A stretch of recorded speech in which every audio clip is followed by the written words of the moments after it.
இயேசு கிறிஸ்து நாமத்தினாலே இந்த நாளிலே உங்களுக்கு வாழ்த்துக்களை தெரிவித்துக் கொள்கிறேன். எப்படி இருக்கீங்க? சந்தோஷமாக இருக்கீங்களா? மகிழ்ச்சியாக இருக்கீங்களா? உங்களை சந்திக்கிறதுல மிகுந்த மகிழ்ச்சி அடைகிறேன். பிறந்த நாளை, திருமண நாளை கொண்டாடுகிற பிள்ளைகளை இயேசுவின் நாமத்தினால் ஆசீர்வதிக்கிறேன். இந்த நாளிலும் கூட நம்முடைய வாழ்க்கையில் ஒரு அற்புதம் நடைபெறாதா, ஒரு ஆச்சரியமான காரியம் நடக்காதா என்று சொல்லி ஏக்கத்தோடு இருக்கீங்களா?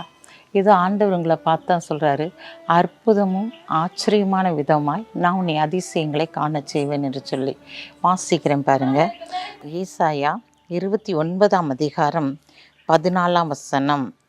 இதோ நான் அற்புதமும் ஆச்சரியமான பிரகாரமாக இந்த ஜனங்களுக்குள்ளே ஒரு அதிசயத்தை செய்வேன் என்று சொல்லி ஆண்டவர் இந்த நாளிலே சொல்லுகிறதை பார்க்கிறோம். பிரியமானவர்களே, அற்புதமும் ஆச்சரியமான விதமாய் நீ இருக்கிற இடத்திலே, அந்த ஜனங்கள் மத்தியிலே ஒரு அதிசயத்தை உன்னுடைய குடும்பத்திலே தேவன் செயல்படுத்த போகிறார்.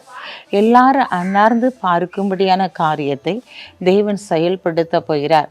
தானியேலை சிங்க கபியிலே போட்டபோது எல்லாரும் முடிஞ்சு போச்சு அவன் வாழ்க்கை அப்படின்னு சொல்லி நினச்சாங்க. அந்த ஜனங்களுக்கு மத்தியில் ஆண்டவர் ஆச்சரியமான விதமாய் அற்புதமாய் அந்த சிங்கங்களின் வாய்களை கட்டி போட்டு இந்த நாளில் அவன் வெளியே வர ஆண்டவர் உதவி செய்தார். இந்த நாட்களில் உங்களுடைய வாழ்க்கையிலும் சிங்கக்குவே போன்ற பிரச்சனையோடு சிக்கி தவித்து கொண்டு இருக்கீங்களா? என்னால் முடியவே இல்லைப்பா அப்படின்னு சொல்லி நீங்கள் கலங்கி தவித்து கொண்டு இருக்கீங்களா? நான் என்ன செய்கிறதுனே தெரியல ஆண்டவரேன்னு சொல்கிறீங்களா? அந்த காரியத்தில் தேவன் ஆச்சரியப்படும் விதமாக அதிசயத்தை உங்களுடைய வாழ்க்கையிலே செயல்படுத்த போகிறார். எல்லாம் முடிஞ்சு போச்சு அப்படின்னு சொல்லி நினைக்காதீங்க. முடிந்து போன உங்களுடைய வாழ்க்கையில் தான் ஒரு அற்புதம் நடைபெற போகிறது. முடிஞ்சு போன ஒரு காரியத்தில் தான் ஆச்சரியமான ஒரு அதிசயம் நடைபெற போகிறது. நீங்கள் ஏன் கலங்கி தவிக்கிறீங்க? ஆண்டவர் உங்கள் கூட இருந்து அற்புதம் ஆச்சரியம் விதமாக ஒரு அதிசயத்தை உங்களுடைய ஜனங்களுக்கு மத்தியில், உங்களுடைய குடும்பத்தாருக்கு மத்தியில், உங்களுக்கு தெரிய ஜனங்களுக்கு மத்தியில், உங்களுக்கு விரோதமாக இருக்கிற ஜனங்களுக்கு மத்தியில் ஆண்டவர் ஆச்சரியமான காரியங்களை செய்து உங்கள் தலையை உயர்த்த போகிறார். பயப்படாதீங்க, பெரிய காரியத்தை பார்க்க போகிறீங்க. கண்களை மூடி ஜெபிப்போம். அன்புள்ள ஆண்டவரே, இந்த நாளுக்காக உமக்கு நன்றி செலுத்துறையா. இந்த நாளிலும் கூட தகப்பனே உம்மை துதிக்கிற ஸ்தோத்திரிக்கிறோம்.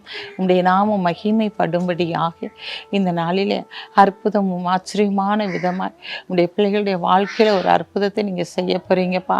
உங்களுடைய பிள்ளைங்க எந்த இடத்துலலாம் வைக்கப்பட்டு கண்ணீர் வடித்தார்களோ அந்த ஜனங்களுக்கு முன்பாக ஒரு அதிசயத்தை செய்து நீர் அவர்களை கனப்படுத்த போகிற தயவுக்காக உமக்கு நன்றி செலுத்துறையா. இந்த நாளில் பிறந்த நாளை, திருமண நாளை கொண்டாடுகிற பிள்ளைகளை இயேசுவின் நாமத்தினால் ஆசீர்வதித்து ஜெபிக்கிறேன் சப்பா. உன்னை அதிசயங்களை காண பண்ணுவேன்னு சொன்ன வார்த்தையின்படி இவர்களை அதிசயங்களை காண பண்ணுங்க. இயேசுவின் நாமத்தில் ஜெபிக்கிற நல்ல பிதாவே, ஆமென்.